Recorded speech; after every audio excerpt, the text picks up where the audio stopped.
السلام علیکم ورحمۃ اللہ وبرکاتہ۔ میں آپ سب کا تہ دل سے فہم قرآن کے ڈے 1 میں استقبال کرتی ہوں۔ اللہ کا شکر ہے کہ اللہ تعالیٰ نے ہم سب کو توفیق دی کہ ہم یہاں پر جمع ہیں۔ اللہ تعالیٰ ہمارے یہاں پر آنے کو مبارک کرے، ہمارے سننے کو اللہ تعالیٰ مبارک کرے، اس میں خوب برکت عطا فرمائے، اور اس کے ذریعے سے جو بھی ہم سیکھیں گے انشاءاللہ عمل کی توفیق عطا فرمائے۔ اور اللہ تعالیٰ سے دعا ہے کہ ہم کو اخلاص نیت عطا فرمائے۔ یہاں پر ہم جمع ہوئے ہیں صرف اور صرف اللہ تعالیٰ کی رضا کے لیے جمع ہوئے ہیں، اور یہاں پر قرآن نے ہم کو یونائٹ کیا ہے۔ الگ الگ جگہوں سے ہم بلانگ کرتے ہیں، پر ہم صرف ایک چیز کے لیے یہاں پر مل کر بیٹھے ہیں، وہ ہے اللہ کی کتاب یعنی کہ قرآن۔ اور اللہ تعالیٰ کا لاکھ لاکھ شکر ہے اور کروڑوں درود آپ صلی اللہ علیہ وسلم پر۔ رب اشرح لی صدری ویسر لی امری واحلل عقدۃ من لسانی یفقہوا قولی رب زدنی علما اللہم فقہنا فی الدین اللہم لا سہل الا ما جعلتہ سہلا وانت تجعل الحزن اذا شئت سہلا۔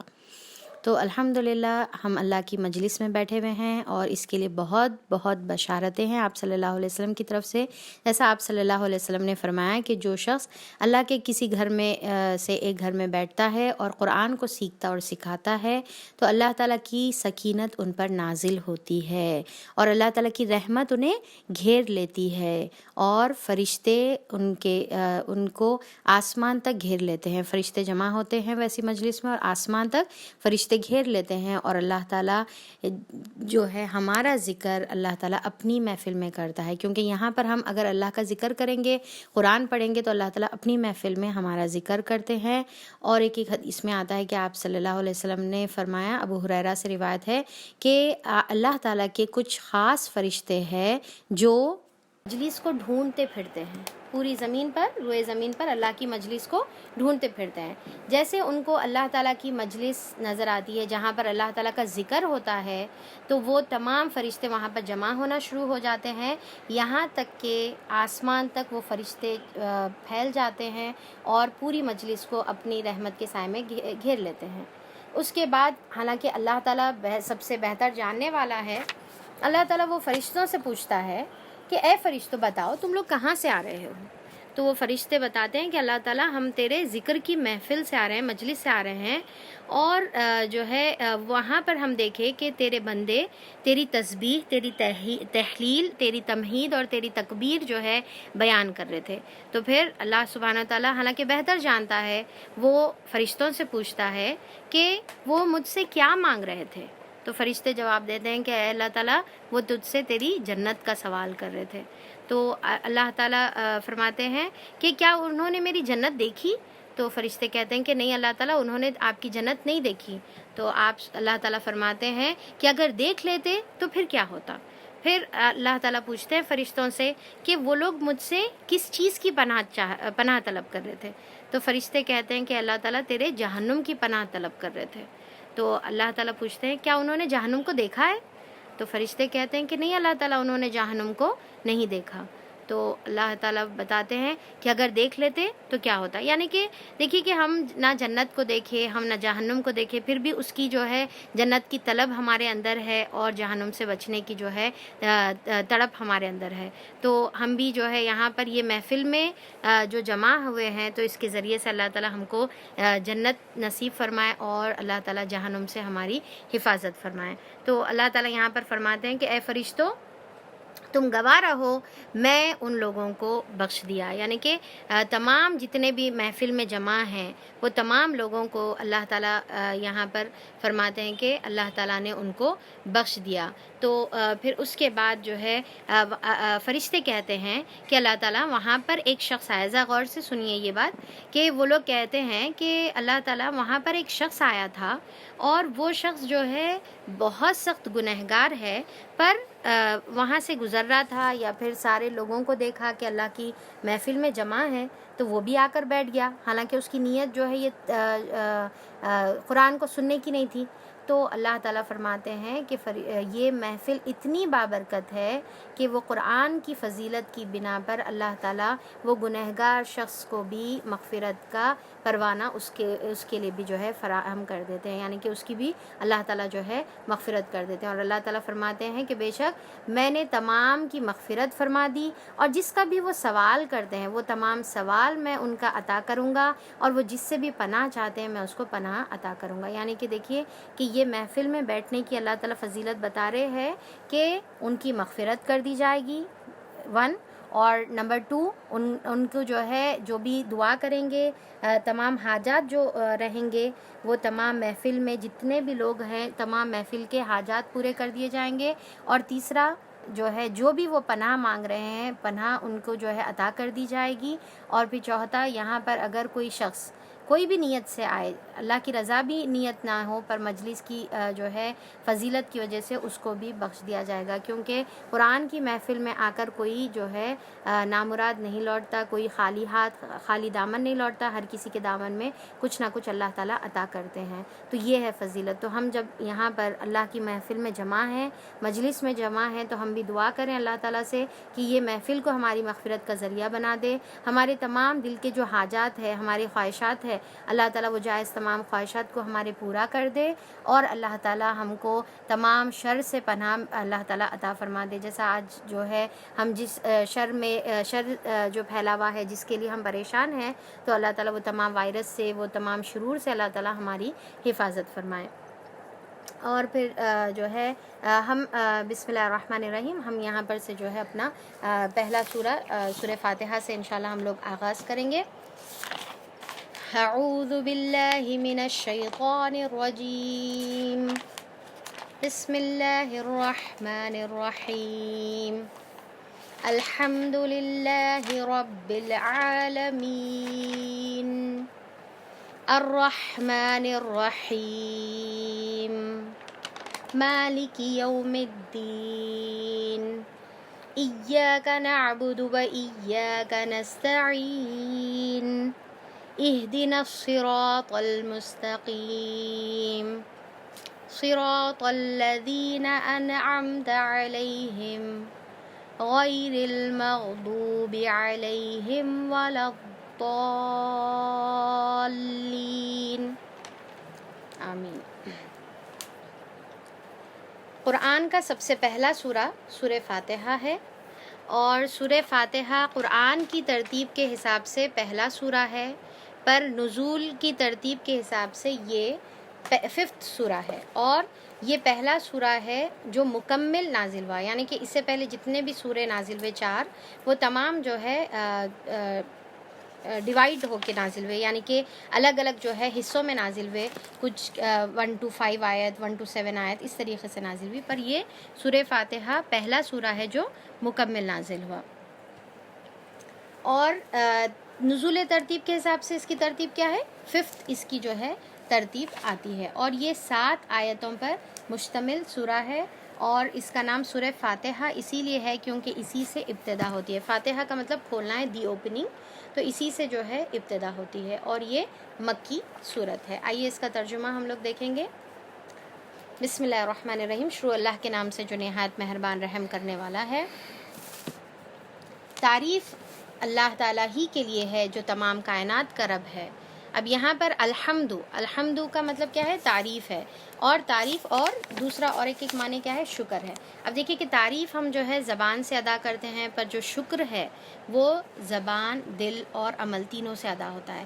تو یہاں پر ہم اللہ تعالیٰ کی تعریف کر رہے ہیں۔ اب دیکھیے کہ ابھی پریزنٹ سچویشن میں ہماری تعریف کیا ہے کہ ہم یہاں پر قرآن سیکھنے کے لیے جمع ہوئے ہیں، ہم یہاں پر قرآن پڑھ رہے اور قرآن کو جو ہے سن رہے، تو اس میں ہماری کوئی تعریف نہیں ہے۔ یہاں پر اس میں سب سے پہلا جو ورڈ ہے قرآن کا، اس کے اندر ہم کو ہمبلنس جو ہے اللہ تعالیٰ سکھا رہے ہیں۔ پہلے آیت میں ہم کو اللہ تعالیٰ ہمبل ہونا سکھا رہے کہ تم اپنی تعریف نہیں کرو بلکہ اللہ تعالیٰ کی تعریف کرو، کہ تعریف اس کے لیے ہے کہ تم کو پڑھنے کی توفیق عطا کرے، تم کو سننے سننے کی توفیق عطا فرمائے، تم کو قرآن سے جڑنے کی توفیق عطا فرمائے۔ تو اس کے اندر ہماری کوئی بڑائی نہیں ہے، کوئی جو ہے ہماری جو ہے پریز نہیں ہے، بلکہ پوری تعریف اللہ تعالیٰ کی ہے، اور شکر بھی اللہ کا ہے کہ اس نے ہم کو اس کی توفیق عطا فرمائی۔ تو اللہ تعالیٰ کا ہم یہاں پر شکر ادا کریے، دل سے جو ہے ایک بار زبان سے الحمدللہ کہیے سب لوگ کہ اللہ تعالیٰ تیری تعریف ہے کہ تو نے ہم کو قرآن کھولنے کی، قرآن کو پڑھنے کی، تیرے کلام کو پڑھنے کی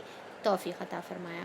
تو تعریف ہے اللہ تعالیٰ کے لیے جو کیا ہے، رب العالمین ہے، تمام کائنات کا رب ہے، اور الرحمن الرحیم۔ پہلا تعارف اللہ تعالیٰ کا رب کا کیا کر رہے، اللہ تعالیٰ کس طریقے سے تعارف کر رہے کہ وہ رحمان ہے، بہت زیادہ رحم کرنے والا ہے، اور رحیم ہے، مسلسل رحم کرنے والا ہے، بار بار رحم کرنے والا ہے، ایک بار رحم کر کے چھوڑ نہیں دیتا، بلکہ مسلسل اپنی رحمتیں ہمارے اوپر جو ہے برساتے ہی رہتا ہے اللہ تعالیٰ۔ اور اس طریقے سے اللہ تعالیٰ اپنا تعارف کرا رہے۔ اس کے بعد اللہ تعالیٰ کہہ رہے کہ رحمان ہے، رحیم ہے، تو اس کا مطلب یہ نہیں ہے کہ تم وہ رب سے ڈرو نہیں، اس کا یہ مطلب نہیں ہے کہ تم اس کی نافرمانی کرو، اس کا یہ مطلب نہیں ہے کہ تم اس کو بھول جاؤ، بلکہ یہ یاد رکھو کہ وہ مالک یوم الدین ہے، وہ روز جزا کا مالک ہے، تمہارے کو پھر اس کے پاس اٹھ کر جو ہے کھڑا ہونا ہے، اور اس دن تمام کی تمام بادشاہی صرف اور صرف اللہ تعالیٰ کی ہوگی۔ ایاک نعبد و ایاک نستعین، ہم تیری ہی عبادت کرتے ہیں اور تجھی سے مدد چاہتے ہیں۔ اب دیکھیں کہ یہاں پر ہم تیری ہی عبادت کرتے ہیں۔ نعبدو، اگر کوئی گرامر سے جو ہے واقف ہے تو نعبدو جو ہے مضارع کا صیغہ، یعنی کہ اس کا مطلب پریزنٹ اینڈ فیوچر ٹینس دونوں بھی آتے ہیں۔ تو ہم یہ بول رہے ہیں اللہ تعالیٰ ہم صرف اور صرف تیری ہی عبادت ابھی کر رہے ہیں، اور فیوچر میں بھی ہم تیری ہی عبادت کریں گے، اور ابھی تجھ سے مدد چاہ رہے ہیں، اور فیوچر میں بھی اس کے اوپر عمل کرنے کے لیے تجھی سے مدد چاہتے ہیں۔ یعنی کہ ہم اللہ کی عبادت کر رہے تو اس میں بھی ہم کو اللہ کی مدد کی ضرورت ہے، اگر اللہ کی مدد نہیں ہوگی تو ہم اللہ کی عبادت نہیں کر سکتے۔ لا حول ولا قوت الا باللہ، کہ اسی کے پاس طاقت ہے تمام چیزوں کی جو ہے توفیق دینے کی۔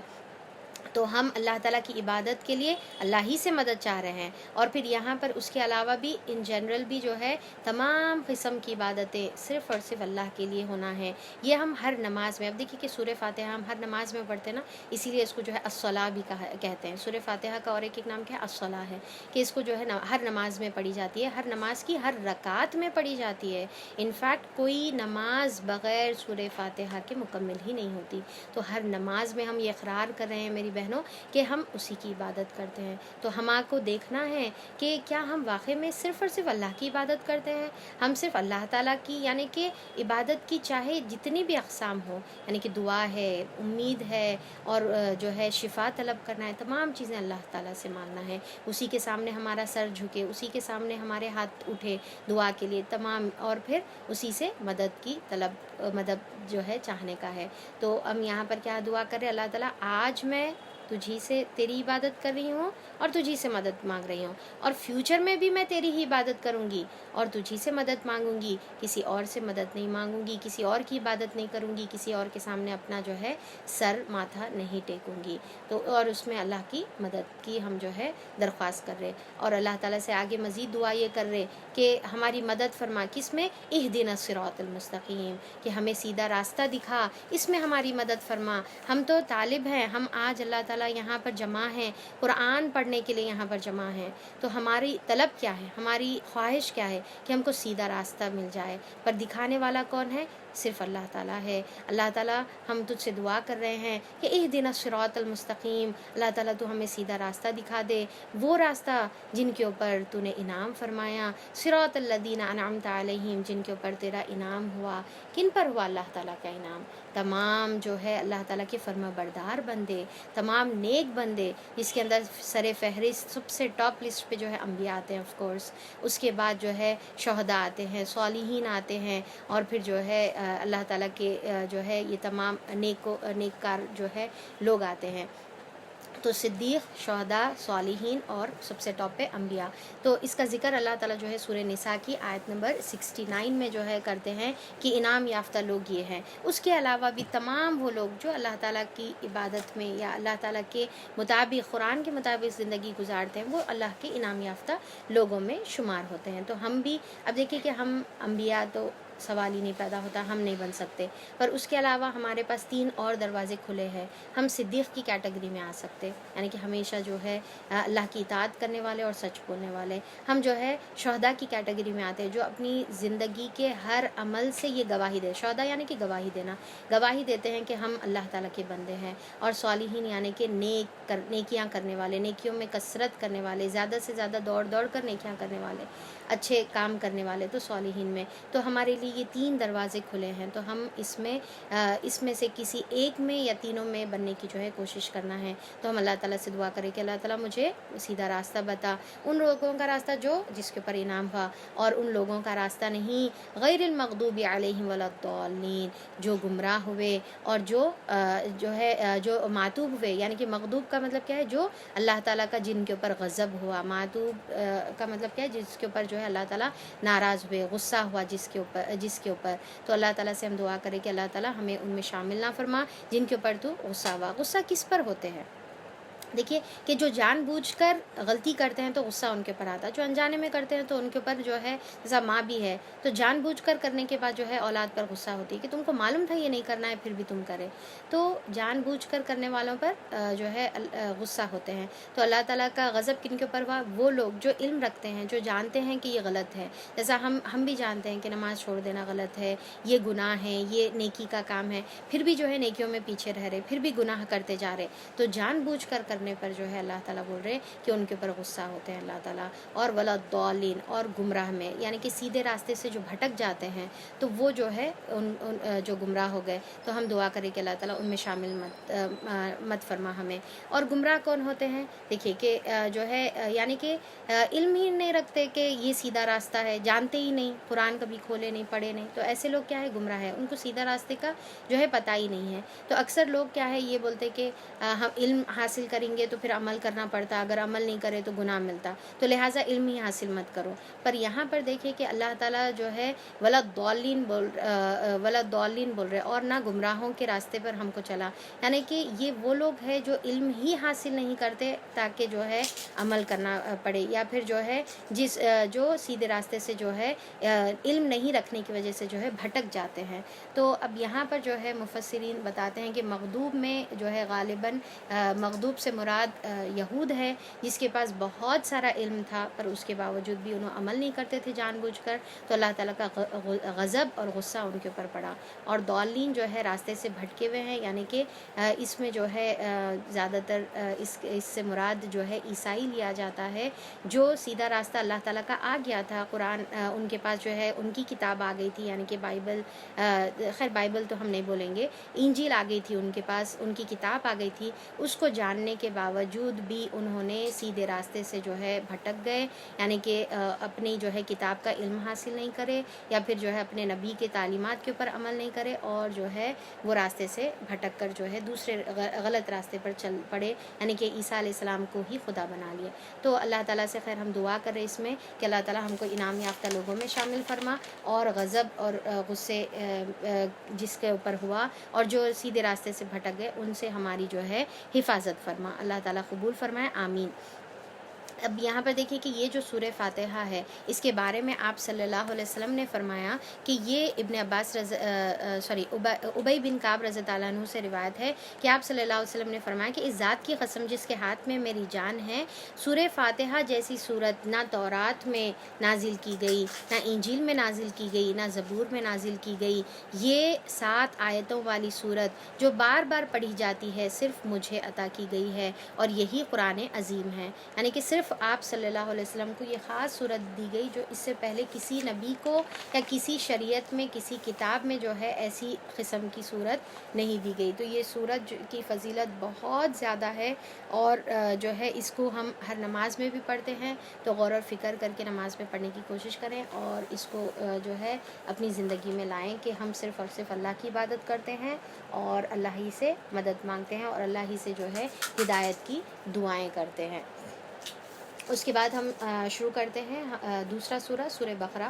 اب بقرہ کا جو ہے آپ لوگوں کو معلوم ہے کہ معنی گائے کے ہیں، اور یہ مدنی صورت ہے، یہ مکی صورت نہیں بلکہ مدنی صورت ہے، اور یہ زمان نزول کے اعتبار سے یعنی کہ ترتیب کے اعتبار سے یہ 87 صورت ہے، جیسا ہم جانتے ہیں کہ مکی صورتیں کتنی ہیں، 86 جو ہے ٹوٹل مکی صورتیں ہیں.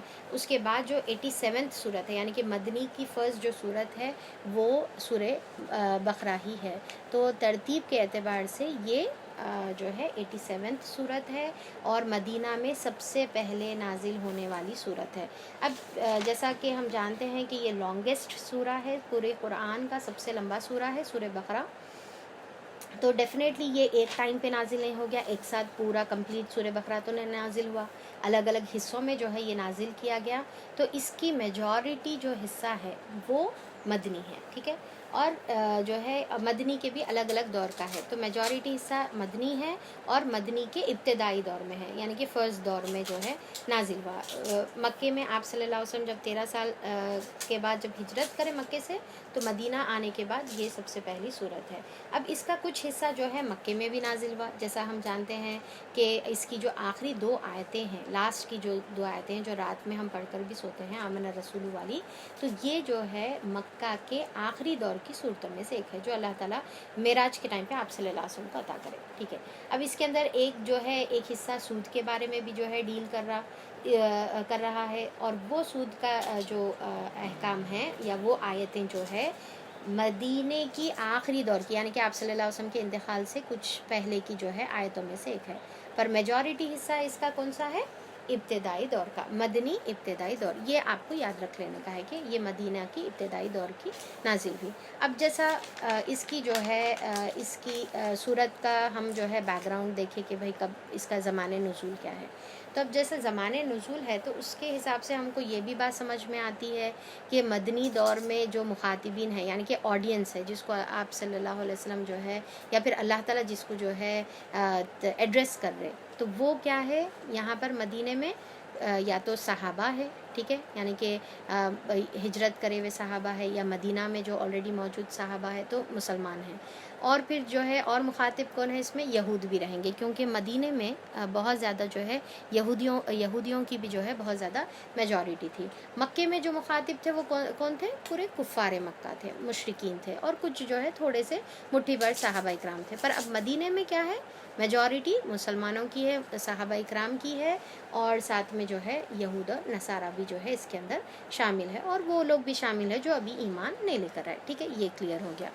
اچھا، پھر اس کے بعد جو ہے اب ہم یہاں پر تھوڑا سا جو ہے سورہ بقرہ کی ہم لوگ فضیلت دیکھیں گے کہ سورہ بقرہ کے بارے میں آتا ہے کہ آپ صلی اللہ علیہ وسلم نے فرمایا کہ سورہ بقرہ قیامت کے دن اپنے پڑھنے والے کی سفارش کرے گی، جس میں حدیث میں آتا ہے کہ سورہ بقرہ اور سورہ آل عمران، سورہ بقرہ اور سورہ آل عمران جو ہے اپنے پڑھنے والے کی سفارش کرے گی. اسی لیے اس کو جو ہے الزہروین جو ہے کہا جاتا ہے. کیا کہا جاتا ہے اس کو؟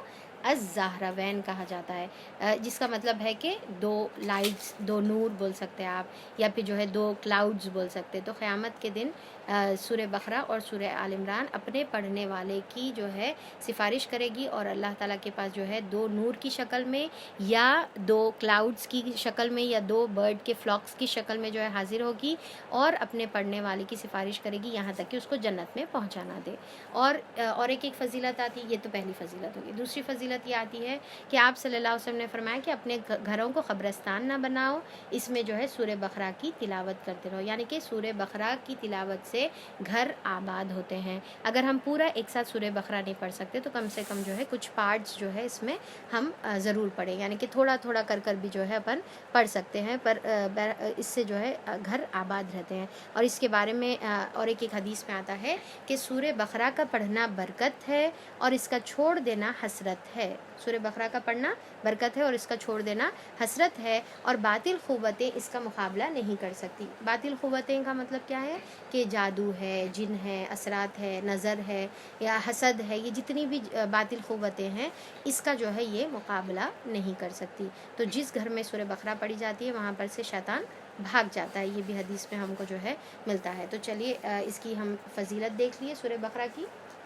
اور اس کا جو ہے بیک گراؤنڈ دیکھ لیا، ہم زمانے نزول دیکھ لیے کہ کب یہ نازل ہوئی، اور پھر جو ہے اس کے اندر ہم انشاءاللہ میں آپ لوگوں کو تھوڑا سا اور سورہ بقرہ جب ہم لوگ کور کر لیں گے تو اس کے بعد میں اس کی جو ہے ڈیوائڈ کر کے پارٹس میں الگ الگ آپ لوگوں کو بتاؤں گی، تاکہ آپ لوگوں کے ذہن میں پوری اس کی سمری جو ہے انشاءاللہ آ جائے، امیج اس کی جو ہے صحیح آ جائے۔ تو ابھی تو سٹارٹ کریں گے، اور پھر آگے جیسا جیسا ضرورت پڑی ایکسپلینیشن کی میں آپ کو بتاتے جاتی ہوں۔ بسم اللہ الرحمن الرحیم، شروع اللہ کے نام سے جو نہایت مہربان رحم کرنے والا ہے۔ الف لام میم، یہ حروف مقطعات ہے جس کے معنی اللہ تعالیٰ کے علاوہ کوئی نہیں جانتے، اور اس کے معنی تو ضرور ہیں پر کیا معنی ہیں ہم نہیں جانتے۔ ہم یہ نہیں بولنا کہ اس کے معنی ہی نہیں ہیں، بلکہ معنی ہیں پر کیا ہے یہ ہم نہیں جانتے۔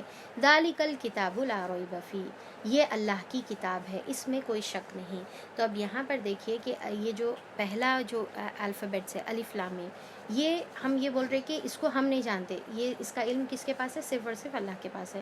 یعنی کہ قرآن شروع کرتے ہی ہمارے اندر جو ہے اللہ تعالیٰ یہ ایٹیٹیوڈ پیدا کرنا چاہ رہے کہ تم یہ جو ہے مانو کہ تم کو کچھ نہیں معلوم، تم پہلے یہ جو ہے کمٹ کرو کہ تم کو کچھ نہیں معلوم۔ الف لام میم، ہم کو نہیں معلوم ہے، اللہ تعالیٰ بہتر جانتے ہیں، پر ہم یہ جو ہے یہاں پر ہم ماں کو احساس دلا رہے کہ تم کچھ نہیں جانتے۔ اور پھر اب یہ اللہ تعالیٰ جو ہے ہمارے لیے کتاب نازل فرما رہے، اور وہ کتاب کیسی ہے؟ لا ریب فی، نہیں کوئی شک اس کے اندر۔ ریب ایکچولی جو ہے چھوٹے شک کے حصے کو کہتے ہیں، تو اللہ تعالیٰ یہاں پر بتا رہے کہ یہ کتاب کے اندر ذرہ بھی جو ہے شک نہیں ہے، ادنا درجے کا بھی شک نہیں ہے، لہٰذا تم پورے اطمینان کے ساتھ اس کے اوپر جو ہے عمل کرو اور اس کی تمام باتوں کو قبول کرو، کیونکہ اس کے اندر جو ہے ذرا برابر بھی شک نہیں ہے۔ اور یہ قرآن یا یہ کتاب کا مقصد کیا ہے؟ ہدی للمتقین، یہ ہدایت ہے، کس کے لیے ہے؟ متقین کے لیے ہدایت ہے۔ یعنی کہ قرآن کا مقصد جو ہے اللہ تعالیٰ ہدایت بتا رہے ہیں، پر ہدایت لیتا کون؟ وہ لیتا ہے جس کے اندر جو ہے اپنے آپ کو بچانے کی تڑپ ہے، یعنی کہ اپنے آپ کو، متقی کا مطلب کیا ہے؟ تقویٰ ایکچولی اپنے آپ کو بچانے کو کہتے ہیں، تقویٰ بچنے کا مطلب ہے۔ تو متقی کا مطلب کیا ہے؟ جو اپنے آپ کو بچانا چاہے۔ تو اللہ تعالیٰ بول رہے کہ یہ ہدایت ہے اس کے لیے جو اپنے آپ کو اللہ تعالیٰ کے غضب سے، اللہ تعالیٰ کے غصے سے اور اللہ کی ناراضگی سے، یا پھر جو ہے جہنم کے آگ سے جو اپنے آپ کو بچانا چاہ رہے، جو تڑپ ہے جس کے اندر، اور وہ نیت سے اگر یہ قرآن کھول کر پڑھا تو بے شک یہ قرآن کے اندر اس کے لیے ہدایت ہے۔ اور جس کو اپنے آپ کو بچانے کی فکر نہیں ہے تو پھر یہ قرآن اس کو ہدایت نہیں دے سکتا۔ الذین یؤمنون، اب یہاں پر جو ہے اللہ تعالیٰ جو ہے فرسٹ کیٹیگری کے لوگوں کا جو ہے ذکر کر رہے۔ اب یہاں پر سورہ بقرہ کی ابتدا میں ہم 3 کیٹیگریز کو دیکھیں گے، غور سے سنیے، ہم جو ہے 3 کیٹیگریز یہاں پر جو ہے ابتدا میں دیکھیں گے۔ پہلی کیٹیگری اللہ تعالیٰ مومن کی بتا رہے ہیں، متقی کی بتا رہے ہیں، اور اس کی جو ہے صفات اللہ تعالیٰ یہاں پر گنا رہے ہیں۔ ان پرہیزگار لوگوں کے لیے جو غیب پر ایمان لاتے ہیں، پہلی صفت کیا ہے؟ غیب پر ایمان لاتے ہیں، نماز قائم کرتے ہیں، جو رزق ہم نے ان کو دیا ہے اس میں سے خرچ کرتے ہیں، جو کتاب پر تم پر نازل کی گئی ہے یعنی کہ قرآن، اور جو تم سے پہلے نازل کی گئی تھی سب پر ایمان لاتے ہیں۔ تو کیا ہے صفت متقی کی؟ کہ وہ غیب پر ایمان لاتے ہیں، بغیر دیکھے اللہ تعالیٰ پر، کتابوں پر، روز آخرت پر، یہ تمام چیزوں پر، اور نماز قائم کرتے ہیں۔ دیکھیے کہ ہم ایمان والے ہیں تو ہمارے کو چیک کرنا ہے کہ ہمارے اندر یہ صفت ہے یا نہیں ہے، نماز کو قائم کرنے کا ہے، اور رزق جو اللہ تعالیٰ دیے اس کو صدقہ اور زکوٰۃ کی شکل میں دینے کا ہے، اور کتابوں پر یعنی کہ قرآن پر اور پہلی تمام جو کتابیں گزر چکی ہیں ان کے اوپر ایمان لانے کا ہے، اور پھر کیا ہے؟ آخرت پر یقین رکھتے ہیں۔ آخری میں کیا ہے؟ 5th کوالٹی کہ وہ لوگ آخرت پر یقین۔ اب اس میں فرق آپ جو ہے دیکھیے کہ جب اللہ تعالیٰ تمام چیزوں کا ذکر کرے اس میں ایمان کا ذکر کرے، پر آخری میں جب آخرت کی بات آ رہی تو اس میں یقین کا ذکر کیا جا رہا ہے، یعنی کہ یقین جو ہے ایکچولی علم کا بلند ترین درجہ ہے۔ یہ جب جو ہے آخرت پر جب یقین رہیں گا تبھی انسان جو ہے اپنے عمل کو جو ہے اس کے مطابق ڈھال لیتا ہے، کہ ہر عمل سے پہلے اس کو یہ یقین ہو کہ اگر آخرت میں پوچھے تو پھر اس کے اعمال جو ہے اس کے مطابق ہو جاتے، کیونکہ یقین سب سے امپورٹنٹ چیز ہے۔ آپ دیکھیے کہ آپ کو جو چیز پہ جتنا یقین رہتا آپ اس کے اوپر جو ہے اتنا عمل کرتے۔ تو یہاں پر اللہ تعالیٰ بول رہے کہ آخرت پہ تمہارے کو صرف ایمان نہیں رکھنے کا ہے بلکہ ایمان کے ساتھ تم کو یقین بھی رکھنا ہے. اولئک علی ھدی من ربہم، یہی لوگ ہیں جو راہ راست پہ، اولئک ھم المفلحون، اور یہی فلاح پانے والے ہیں. تو اب یہاں پر اللہ تعالیٰ کی ٹو سکسیس جو ہے اللہ تعالیٰ بتا دیے ہوئے ہیں کہ کیا کیا ہے، کہ اللہ پر ایمان لانا، نماز قائم کرنا، زکوٰۃ اور صدقات عطا کرنا، کتابوں پر ایمان لانا اور اس کے اوپر عمل کرنا، اور آخرت کی یقین رکھ کر اس کی تیاری کرنا. اور فلاح کیا ہے؟ جنت ہے. تو جنت اسی کے لیے ہے، یا جو ہے کامیابی اسی کے لیے ہے جو یہ تمام صفات جس کے اندر موجود ہے. تو اللہ سے دعا ہے کہ اللہ تعالیٰ ہم کو یہ صفت اپنے اندر پیدا کرنے کی توفیق عطا فرمائے. جن لوگوں نے ان باتوں کو تسلیم کرنے سے انکار کر دیا، اب یہاں پر سیکنڈ کیٹیگری اللہ تعالیٰ بتا رہے ہیں، اور وہ کس کی کیٹیگری ہے؟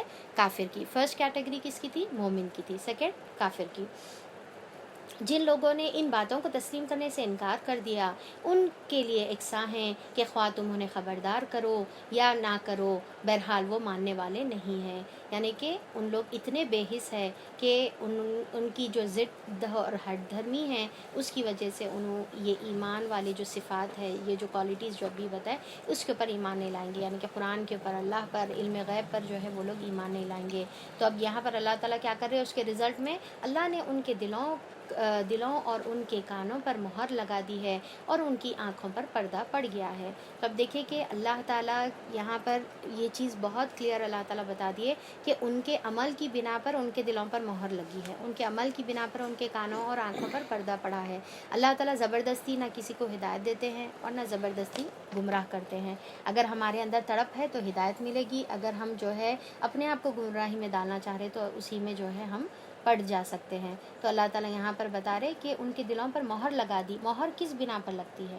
مہر ایکچولی دو چیزوں پر لگتی ہے. ایک تو جان بوجھ کر اگر ہم حق کا انکار کریں گے تو مہر لگے گی، اور اگر جو ہے جان بوجھ کر جو ہے گناہ کی کثرت کریں گے تو اس کے اوپر بھی جو ہے مہر لگے گی. تو اللہ تعالیٰ یہاں پر بتا رہی کہ ان کے اوپر مہر لگا دی. اور تیسری صفت اب یہاں پر بتا رہی کس کی ہے؟ وہ منافق کی کیٹیگری ہے.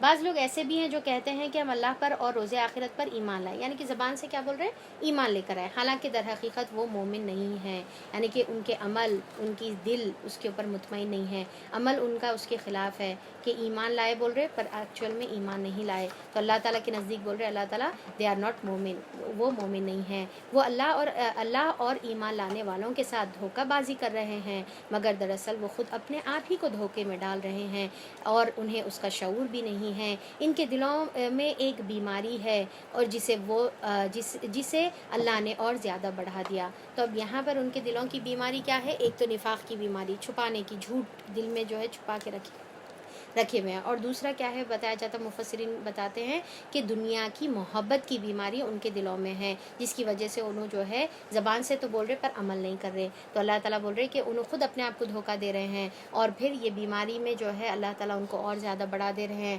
اور جو جھوٹ وہ بولتے ہیں اس کی پاداش میں ان کے لیے دردناک سزا ہے، ان کے لیے عذاب علیم ہے، دردناک سزا ہے. تو تین کیٹیگریز، ایک مومن کی، ایک کافر کی، اب تیسرا منافق کی. جب کبھی ان سے کہا گیا کہ زمین میں فساد برپا نہ کرو تو انہوں نے یہی کہا کہ ہم تو اصلاح کرنے والے ہیں، خبردار حقیقت میں یہی لوگ مفسد ہیں مگر وہ شعور نہیں رکھتے. یعنی کہ منافقت معاشرے میں کیا پیدا کرتی ہے؟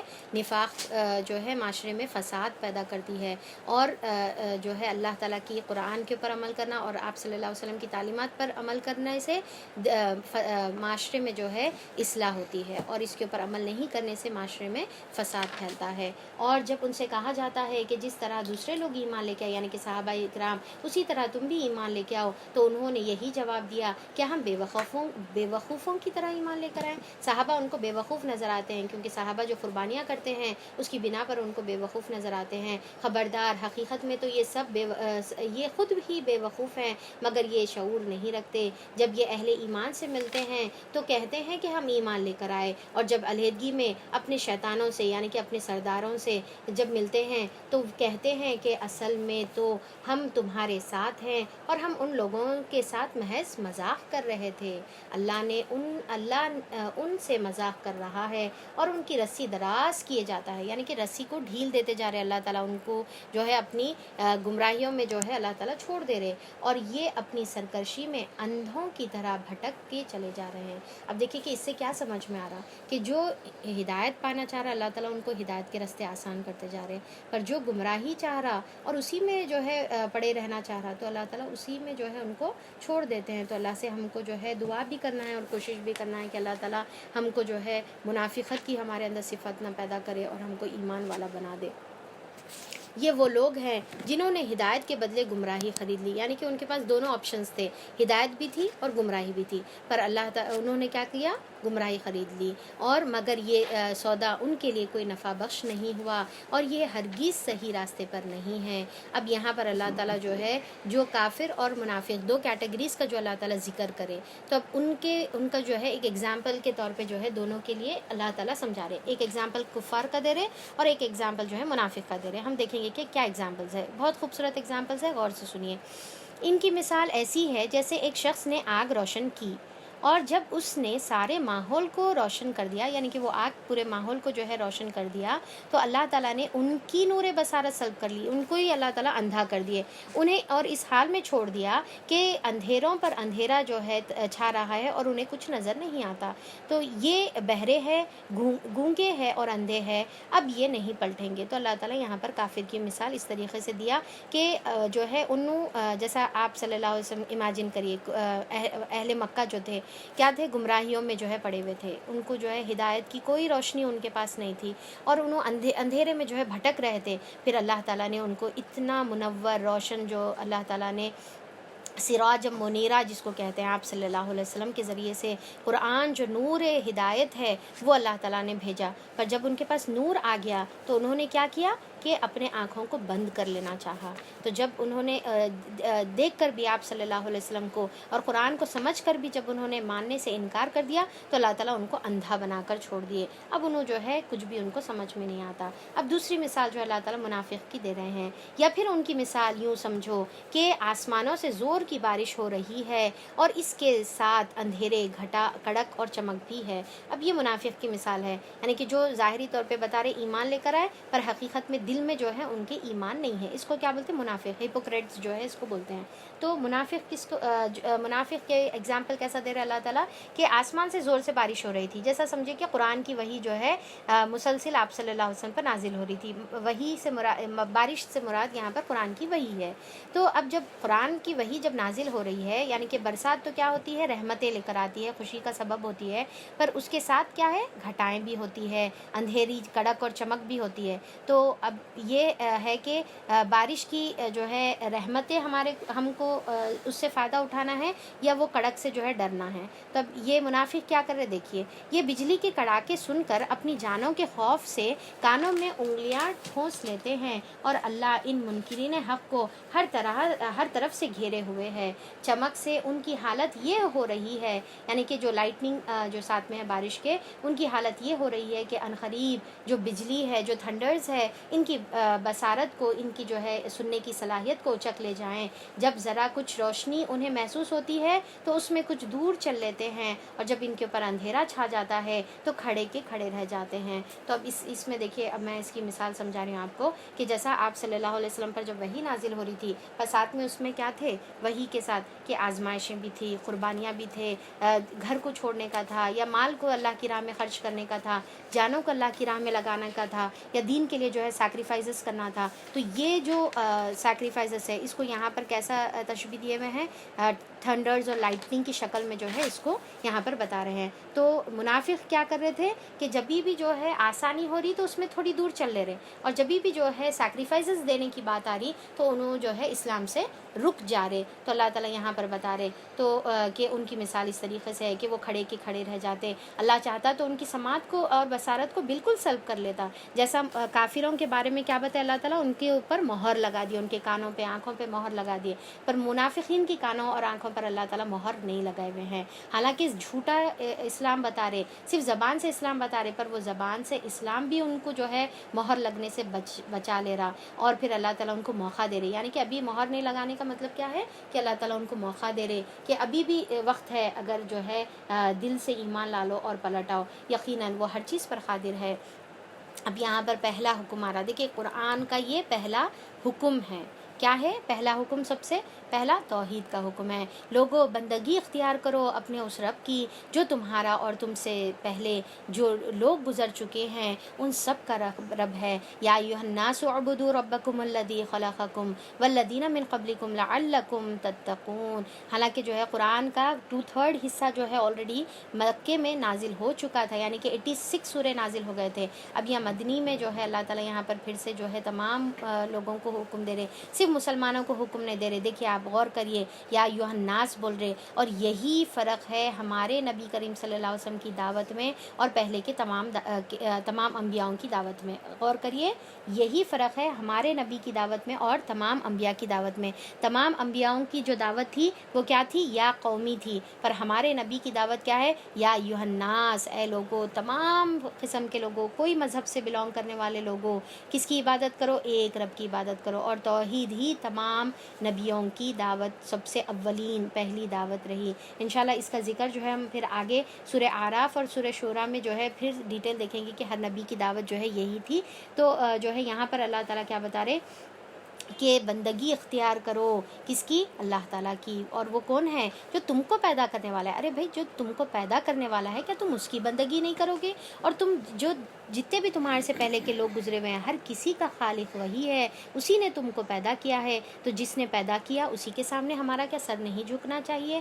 جیسا ایک ماں ہے ہم کو پیدا کرتی ہے تو پوری زندگی جو ہے ہم اسی کو ماں کہتے ہیں، اگر کسی اور کو ہم ماں کہیں گے تو سوچیں کہ کتنی نا انصافی ہے، کتنا بڑا ظلم ہے، اسی لیے شرک جو ہے ظلم عظیم ہے۔ تو اللہ تعالیٰ بولے اسی کی بندگی کرو، تمہارے بچنے کی توقع اسی صورت میں ہو سکتی ہے، یعنی کہ تم متقی ہے اور تم بچنا چاہ رہے اللہ کے عذاب سے اور جہنم کے عذاب سے اور آخرت کی رسوائی سے، تو بچنے کا ایک واحد راستہ ہے، اور وہ کیا ہے؟ توحید، صرف اور صرف ایک اللہ کی عبادت کی جائے۔ اور وہ رب کیسا ہے؟ وہی تو ہے جس نے تمہارے لیے زمین کو فرش بنایا، آسمان کو چھت بنایا، اوپر سے بارش برسایا، اسی کے ذریعے سے ہر طرح کی پیداوار نکالی اور تمہارے لیے رزق باہم پہنچایا۔ تو ہر نعمتیں اللہ کی طرف سے تم عیش کر رہے ہو، تم استعمال کر رہے ہو، کیا اس کی عبادت نہیں کرو گے؟ بس جب تم یہ جانتے ہو تو دوسروں کو اللہ کے مد مقابل نہ ٹھہراؤ، یعنی کہ پھر اللہ تعالیٰ کے ساتھ کسی اور کو شرک مت کرو۔ اب دیکھیے کہ ایک واقعہ میں آپ کو بتاتی ہوں، ایک صحابی کا بہت ہی خوبصورت پیاری حدیث ہے، بہت پیارا واقعہ ہے کہ ایک صحابی جو ہے ایک مرتبہ آپ صلی اللہ علیہ وسلم کی محفل میں کہتے ہیں کہ جو اللہ تعالیٰ چاہے اور جو آپ صلی اللہ علیہ وسلم چاہے، تو کیا کہتے ہیں؟ جو اللہ چاہے اور جو آپ صلی اللہ علیہ وسلم چاہے، تو آپ صلی اللہ علیہ وسلم جو ہے فوری ان کو روک دیتے ہیں اور کہتے ہیں کہ کیا تم مجھے اللہ تعالیٰ کے ساتھ مد مقابل بنا رہے ہو؟ تو وہ صحابی کہتے ہیں کہ نہیں اللہ کے رسول، میرا تو ایسا نہیں تھا۔ تو آپ صلی اللہ علیہ وسلم نے فرمایا نہیں، بلکہ تم یہ کہو جو اللہ تعالیٰ چاہے، یعنی کہ صرف اللہ تعالیٰ چاہے، بس یہ کہو، آپ صلی اللہ علیہ وسلم چاہے بول کے جو ہے آگے ایڈ مت کرو۔ تو یہاں پر جو ہے ایون آپ صلی اللہ علیہ وسلم اپنے آپ کو اللہ تعالیٰ کے ساتھ شریک ٹھہرانا پسند نہیں کرتے تھے، اور اسی کی تعلیمات آپ صلی اللہ علیہ وسلم نے دی۔ اب یہاں پر پہلا حکم کیا کا تھا؟ توحید کا تھا، لوگوں بندگی اختیار کرو اللہ کی۔ اب دوسرا حکم دیکھیے، اور اگر تمہیں اس امر میں شک ہو، یعنی کہ اب یہاں پر رسالت کی دلیل دی جا رہی ہے کہ یہ کتاب جو اللہ تعالیٰ کی طرف سے نازل ہوئی، کہ اگر اس میں تم کو شک ہو کہ یہ کتاب جو ہم نے اپنے بندے پر اتاری ہے یہ ہماری ہے یا نہیں، تو اس کے مانند ایک ہی صورت ایسی بنا لاؤ۔ تو اللہ تعالیٰ یہاں پر اوپن چیلنج کر رہے کہ کیا سملر ایک ایسی صورت بنا لاؤ، اور اس کے لیے جو ہے اپنے سارے ہم نواؤں کو، اپنے سارے ہیلپرز کو جو ہے تم جمع کر لو، اور اللہ تعالیٰ کے سوا جس کو چاہتے ہو پکار لاؤ، اور پھر جو ہے سب مل کر اس کو جو ہے بنانے کی کوشش کرو، اور اگر تم سچے ہو تو یہ کام کر دکھاؤ۔ لیکن اگر تم ایسا نہ کیا اور یقیناً تم ایسا کبھی نہیں کر سکتے، تو ڈرو اس آگ سے جس کا ایندھن یعنی کہ فیول بنیں گے انسان اور پتھر۔ تو اللہ تعالیٰ بول رہے کہ تم جو ہے اللہ کی عبادت کرو. دوسرا قرآن کو جو ہے تم اپنے لیے جو ہے گائیڈنس مینول سمجھو. اگر تم ایسا نہیں کر سکتے تو ٹھیک ہے, چیلنج قبول کرو اور سملر ایک کتاب لے کر آؤ. پھر اللہ تعالیٰ خود جواب دیتے ہیں کہ تم ہرگز کر ہی نہیں سکتے ایسی کام, کیونکہ جو کلام اللہ ہے, جو اللہ کا کلام ہے, جو خالق کا کلام ہے, وہ کیسے ہو سکتا مخلوق کے کلام کے برابر. تو اللہ تعالیٰ بول رہے پھر تیار ہو جاؤ, اگر تم اس کو نہیں مانیں گے تو تیار ہو جاؤ اس ایسی آگ کے لیے جس کی جو ہے پتھر اور انسان جس کا فیول رہیں گے, جو اللہ تعالیٰ تیار کر رکھے ہیں منکرین حق کے لیے. اور اے پیغمبر صلی اللہ علیہ وسلم, اب یہاں پر تیسری دعوت ہے, ایک ہو گئی توحید کی, دوسری ہو گئی رسالت کی, تیسری اب آخرت کی دعوت ہے. اے پیغمبر, جو لوگ اس کتاب پر ایمان لے آئیں اور اس کے مطابق اپنے عمل درست کر لیں, یعنی کہ ایمان لے کر آئے کتاب پر اور اپنے عمل کو بھی جو ہے اس کے مطابق ڈھالیے, تو انہیں خوشخبری دے دو. کس بات کی خوشخبری؟ ایسے باغات کی جن کے نیچے نہریں بہتی ہے, ان باغوں کے پھل صورت میں دنیا کے پھلوں سے ملتے جھلتے ہوں گے. جب کوئی پھل انہیں کھانے کو دیا جائے گا تو وہ کہیں گے کہ ایسے ہی پھل ہمیں دنیا میں بھی دیے جا چکے ہیں. تو اللہ تعالیٰ دیکھیے کہ وہاں پر ہماری مہمانی کے لیے جو ہے سملر پھل دنیا کے جو ہے اللہ تعالیٰ پیش کریں گے. شروع میں سملر رہیں گے, بعد میں اس کی اقسام کیسی جو ہے ملٹیپلائی ہوں گی, ہم اس کا جو ہے تصور بھی نہیں کر سکتے. تو اور پر دنیا کے پھل کی جیسا دکھنے میں رہیں گے, پر اس کا جو مزہ ذائقہ رہیں گا وہ بہت عمدہ رہیں گا, بہت اعلیٰ رہیں گا, اور ہر ایک جو ہے پھل کا ذائقہ دوسرے ذائقے سے ملتا ہوا نہیں رہے گا. تو یہاں پر اللہ تعالیٰ دنیا میں ہم کو یہ فروٹس بنا کر جو ہے صرف ایک مثال کہ ہم امیجن کر سکیں, ان کے لیے وہاں پاکیزہ بیویاں ہوں گی, یعنی کہ اسپاؤس ہوں گے, مرد کے لیے عورت اور عورت کے لیے مرد, اور وہ وہاں ہمیشہ ہمیشہ رہیں گے. سب سے خوبصورت بات کہ وہاں سے کبھی نکلنا نہیں ہے, ہمیشہ ہمیشہ رہنا ہے. اب اللہ تعالیٰ یہاں پر دیکھیے کہ جب یہ تم چیلنج, اب یہاں پر کیا کریں, مشرکین مکہ رہو یا پھر جو ہے مدینے کے یہود رہو یا پھر جو بھی مخاطبین ہیں, جب یہ چیلنج کو جو ہے قبول نہیں کر سکے, جب یہ چیلنج کو پورا نہیں کر سکے, تو انہوں نے کیا کیا, قرآن کے اندر جو ہے کیڑے نکالنا شروع کرے اپنے ان کے حساب سے. یعنی کہ قرآن تو کوئی نقص, ہر نقص سے پاک ہے, کوئی نقص نہیں ہے اس کے اندر, پر انہوں جو ہے اس کے اندر یہ بولے کہ یہ اللہ تعالیٰ کیوں بیان کرے, پھر وہ کیوں اللہ تعالیٰ بولے ہوئے ہیں اس کے اندر. تو اس طریقے سے جو ہے قرآن کے اندر نقص ڈھونڈنے کی کوشش کرے. تو اللہ تعالیٰ یہاں پر اس کا جواب دے رہے. ہاں, اللہ تعالیٰ اس سے ہرگز نہیں شرماتا کہ مچھر کی مثال جو ہے بیان کی جائے یا اس سے حقیر ترین کسی چیز کی مثال دی جائے. جو لوگ حق بات کو قبول کرنے والے ہیں وہ انہی مثالوں کو دیکھ کر جان لیتے ہیں کہ یہ حق ہے اللہ تعالیٰ کی طرف سے. یعنی کہ اللہ تعالیٰ چھوٹی چھوٹی مثالیں بھی جو ہے دے کر جو ہے سمجھانے کے لیے جو ہے بتا سکتا ہے, اور اللہ کی مرضی ہے کہ اللہ تعالیٰ جس کا چاہے اس کی مثال دے. ان کے رب ہی کی طرف سے آیا ہے, اور جو ماننے والے نہیں ہیں انہیں سن کر کے انہیں یعنی کہ مثالیں سن کر کہنے لگتے ہیں کہ ایسی مثالوں سے اللہ تعالیٰ کو کیا سروکار, کیوں اللہ تعالیٰ ایسی چھوٹی چھوٹی مثالیں دے رہے ہیں. اس طرح اللہ ایک ہی بات سے بہتوں کو گمراہی میں مبتلا کر دیتا ہے اور بہتوں کو راہ راست دکھاتا ہے. اب دیکھیے کہ قرآن کے اندر جو ہے سورہ حج میں ایک مثال دی اللہ تعالیٰ مکھی کی, کہ جو ہے جو بتوں کی عبادت کرتے, ان سامنے جو پرساد رکھتے, تو اگر وہ مکھی ان کے پرساد میں سے کچھ حصہ لے لے تو وہ نہ بت جو ہے وہ حصہ جو ہے واپس لا سکتے, نہ وہ جو پجاریاں ہیں یا جو بھی بھیڑ چڑھانے والے انہوں لا سکتے.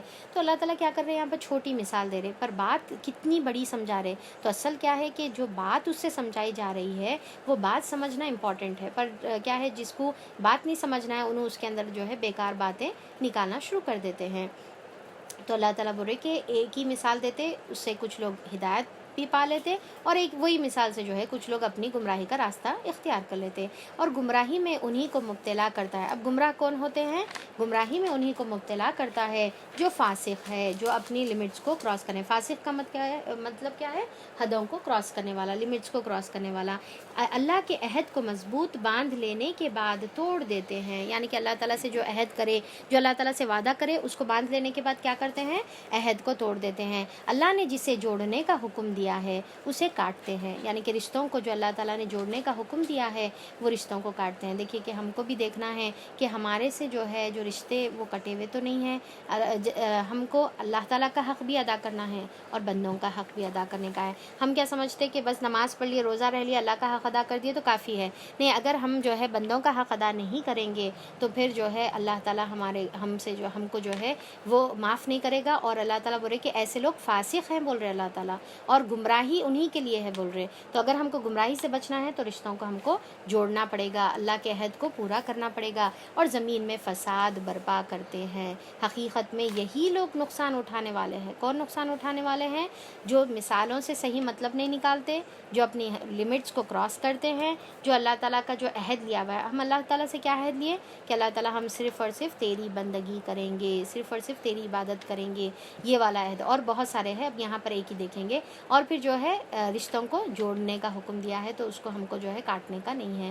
تو ایسے لوگ جو ہے اللہ تعالیٰ بول رہے کہ جو یہ نہیں کریں گے تو یقیناً یہی نقصان اٹھانے والے ہیں. تم اللہ کے ساتھ کفر کا رویہ کیسے اختیار کرتے ہو حالانکہ تم بے جان تھے. اللہ تعالیٰ نے تم کو زندگی عطا کی, پھر وہی تمہاری جان سلب کرے گا, پھر وہی تمہیں دوبارہ زندگی عطا کرے گا, پھر اسی کی طرف تم کو پلٹ کر جانے کا ہے. زندگی, موت اور دوبارہ اٹھنا سب اللہ کے ہاتھ میں ہے.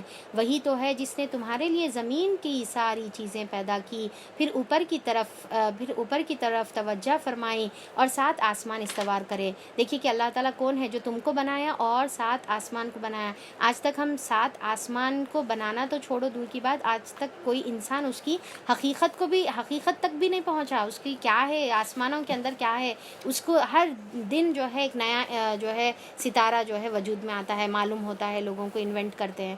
تو جو ابھی اس کو پڑھنے میں مصروف ہیں انہوں بنا کہاں سکتے. تو اللہ تعالیٰ بول رہے کہ وہ اللہ تعالیٰ جو اس کو بنایا اور وہ ہر چیز کا علم رکھنے والا ہے. پھر ذرا اس وقت کا تصور کرو جب تمہارے رب نے فرشتوں سے کہا تھا. اب یہاں پر اللہ تعالیٰ کریشن آف انسان کے بارے میں بتا رہے کہ اللہ تعالیٰ نے انسان کی کیسی تخلیق کی, آدم علیہ السلام سے تخلیق کی. کیونکہ ہر ایک انسان کو جو ہے یہ جستجو رہتی کہ ہم کہاں سے آئے, ہم کیسا دنیا میں آئے, یا پھر ہم کیسا پیدا ہوئے. تو اللہ تعالیٰ اس کا جو ہے یہاں پر جواب دے رہے کہ ہم یاد کرو وہ وقت, تصور کرو جب فرشتوں سے کہا تھا کہ میں زمین میں ایک جانشین خلیفہ بنانے والا ہوں. انہوں نے عرض کیا کیا آپ زمین میں کسی ایک ایسے کو مقرر کرنے والے ہیں جو اس کا انتظام کو بگاڑ دے اور خون ریزیاں کرے گا.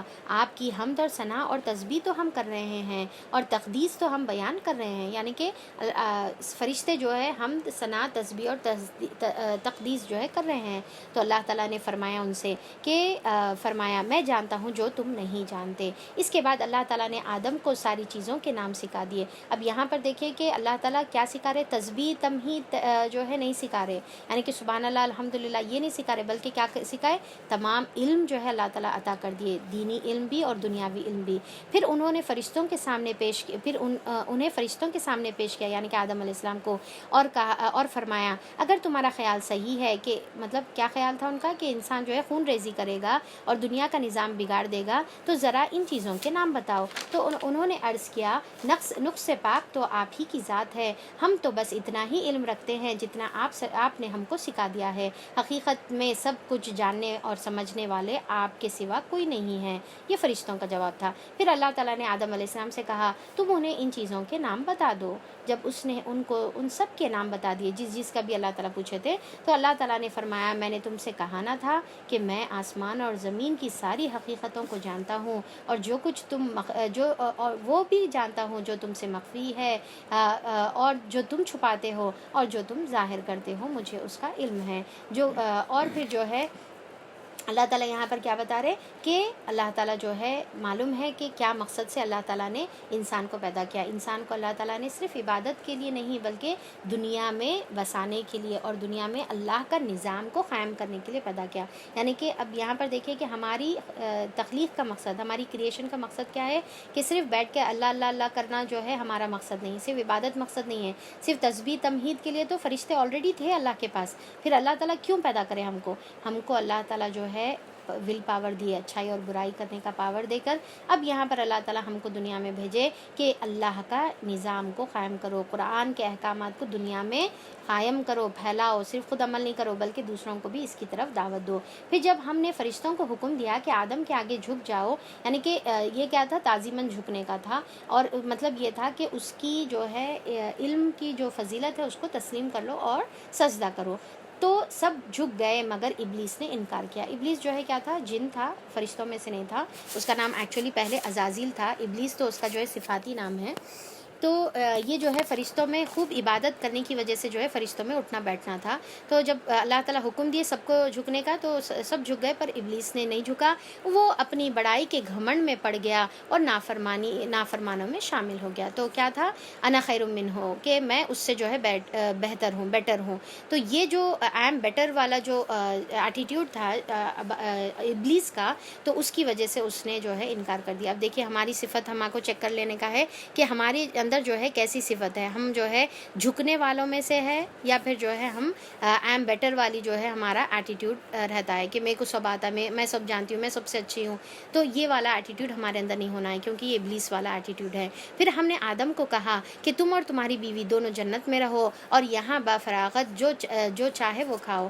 اب دیکھیے کہ یہ جو آدم علیہ السلام اور بی بی حوا کا یہ جو واقعہ ہے, یہ قرآن کے اندر ٹوٹل 7 ٹائمز جو ہے اپن لوگ دیکھیں گے. ٹھیک ہے, قرآن کے اندر کتنے بار آئے گا, یہ ٹوٹل 7 ٹائمز آئے گا. تو سورہ آراف میں, ہجر میں, کہف میں, سورہ اسراء میں, سورہ طٰہٰ میں, اور پھر سورہ صاد میں. ٹھیک ہے, آگے بھی اس کا ذکر آئے گا, اور الگ الگ پہ جو ہے الگ الگ سٹوریز جو ہے اینگل سے لی گئی ہوئی ہے. تو اب یہاں پر ہم ڈیٹیل میں اور بھی آگے انشاءاللہ دیکھیں گے. تو پھر یہاں پر کیا ہے کہ جنت میں جو ہے جو چاہے وہ کھاؤ, پر اللہ تعالیٰ کیا کرے, پر ایک درخت کا جو ہے رخ نہیں کرنے کا ہے, ورنہ تم ظالموں میں شامل ہو جائیں گے. تو اب اللہ تعالیٰ جو ہے ایک درخت اسپیسیفائی کر کے بتا دیے کہ یہ درخت نہیں کھانے کا ہے. کیا وجہ سے نہیں کھانا ہے نہیں معلوم تھا, بس نہیں کھانا ہے بول دیے تھے. یعنی کہ یہ جو ہے ایکچولی آدم علیہ السلام اور بی بی حوا کی جو ہے آزمائش تھی کہ انہوں جو ہے اللہ تعالیٰ کی بات سنتے یا نہیں سنتے. بس یہ جو ہے اللہ تعالیٰ کا دیکھنے کا جو ہے مقصد تھا. تو یہاں پر جو ہے اللہ تعالیٰ بولے کہ اگر تم کھائیں گے تو ظالموں میں شامل ہو جائیں گے. آخرکار شیطان نے ان دونوں کو اس درخت کے ترغیب دے کر ہمارے حکم کی پیروی سے ہٹا دیا. یعنی کہ آہستہ آہستہ جو ہے ان کو بہکاتے گیا. سورہ طٰہٰ میں اس کی ڈیٹیلز دیکھیں گے انشاءاللہ. تو یہاں پر شیطان جو ہے آہستہ آہستہ ان کو پھسلاتے گیا. اور تمام دیکھیے کہ جنت کا مطلب بھی کیا ہے, بہت سارے درخت جس میں ہوتے ہیں اس کو جنت کہتے ہیں.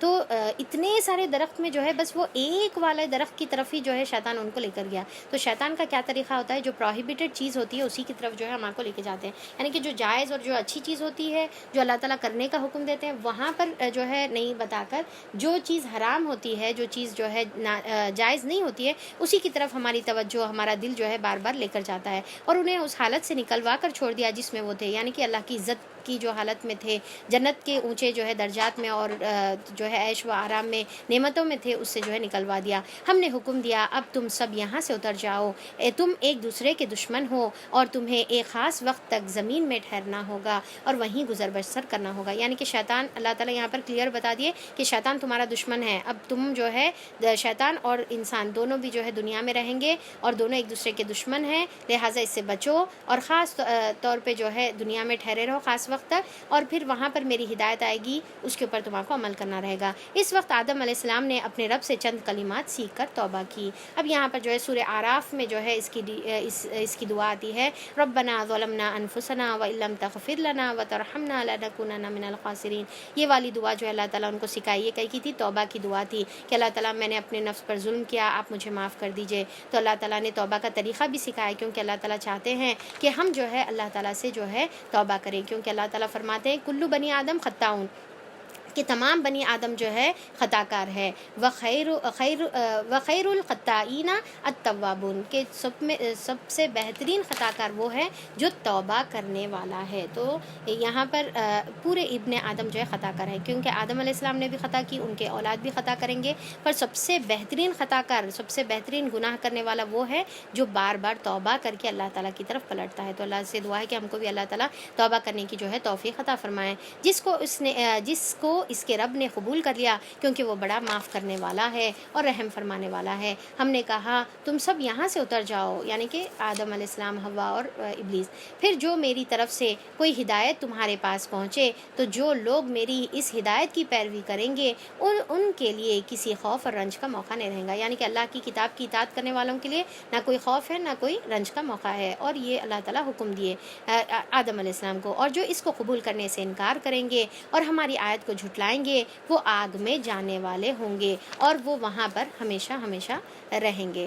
تو جو ہے یہاں پر اللہ تعالیٰ بتا رہے کہ جو اللہ کی کتاب کا انکار کریں گے وہ ہمیشہ آگ میں رہنے والے ہیں۔ اب یہاں پر اللہ تعالیٰ بنی اسرائیل کا جو ہے ذکر کرتے ہیں، اے بنی اسرائیل ذرا خیال کرو میری اس نعمت کا جو میں نے تم کو عطا کی ہے۔ بنی اسرائیل کون تھے؟ بنی اسرائیل جو ہے یعقوب علیہ السلام کی اولاد کو بنی اسرائیل کہتے ہیں۔ کس کو؟ یعنی کہ ابراہیم علیہ السلام کے بیٹے کون تھے؟ اسماعیل علیہ السلام اور اسحاق علیہ السلام تھے، ٹھیک ہے۔ اسحاق علیہ السلام کے جو بیٹے تھے وہ یعقوب علیہ السلام تھے، تو ان کی جو تمام نسل ہے ان کو بنی اسرائیل کہتے ہیں۔ اسی کے اندر جو ہے یہود بھی شامل ہے اور اسی کے اندر جو ہے عیسائی بھی شامل ہے۔ تو اب یہاں پر ایکچولی بنی اسرائیل بول کر جو ہے یہود ایکچولی مخاطب ہے، پر اس میں جو ہے مراد بنی اسرائیل یعنی کہ یعقوب علیہ السلام کی اولاد یعنی کہ یہود اور نصارہ دونوں بھی شامل ہوں گے، پر خاص طور پہ یہود اس کے اندر جو ہے آئیں گے، ٹھیک ہے۔ تو اے بنی اسرائیل ذرا خیال کرو، اللہ تعالیٰ یہاں پر بنی اسرائیل کی طرف اپنی نعمتیں گنا رہے۔ میں انشاءاللہ کل بتاؤں گی کہ یہاں پر سورہ بقرہ میں سب سے پہلے بنی اسرائیل کا ذکر کیوں ہے، تو یہ بہت ہی امپورٹنٹ جو ہے بات ہے جو سمجھنے کی ہے، تو انشاءاللہ میں اس کا ذکر کل آپ کو کروں گی۔ ابھی تو یہاں پر صرف آیتیں پڑھ رہی ہوں میں۔ ذرا خیال کرو میری اس نعمت کا جو میں نے تم کو عطا کی تھی، میرے ساتھ تمہارا جو عہد تھا تم اسے پورا کرو، یعنی کہ تم جو میرے ساتھ اطاعت کا صرف میری ایک عبادت کرنے کا جو تم میرے سے عہد کرے تھے تم اس کو پورا کرو۔ تو میں کیا کروں گا؟ میں تم سے تمہارے عہد کو پورا کروں گا، یعنی کہ اللہ تعالیٰ اس پہ کیا عہد کرے ہوئے ہیں اپنے بندوں سے کہ میں ان کو جو ہے جو میری اطاعت کریں گے، توحید پر رہیں گے، میں ان کو جنت عطا کروں گا۔ تو اللہ تعالیٰ بولے تم اپنا عہد پورا کرو، میں اپنا عہد پورا کروں گا، اور مجھی سے تم ڈرو، اور میں نے جو کتاب بھیجی ہے اس پر ایمان لاؤ، اور اس کتاب کی تائید میں ہے، وہ اس کتاب کی تائید میں ہے جو تمہارے پاس پہلے سے موجود ہے، یعنی کہ جو کتاب توریت تمہارے پاس ہے یہ قرآن جو ہے اسی کی تائید کر رہا ہے، لہٰذا سب سے پہلے تم ہی اس کے منکرین نہ بن جاؤ، تھوڑی قیمت پر میری آیت کو نہ بیچ ڈالو، اور میرے غضب سے بچو، باطل کا رنگ چڑھا کر حق کو مشتبہ نہ بناؤ، اور نہ جانتے بوجھتے حق کو چھپانے کی کوشش کرو، نماز قائم کرو اور زکوٰۃ ادا کرو، اور جو لوگ میرے آگے جھک دے رہے ہیں ان کے ساتھ تم بھی جھک جاؤ۔ تو اب یہاں پر آیت نمبر 43 پر جو ہے اپن ختم کریں گے۔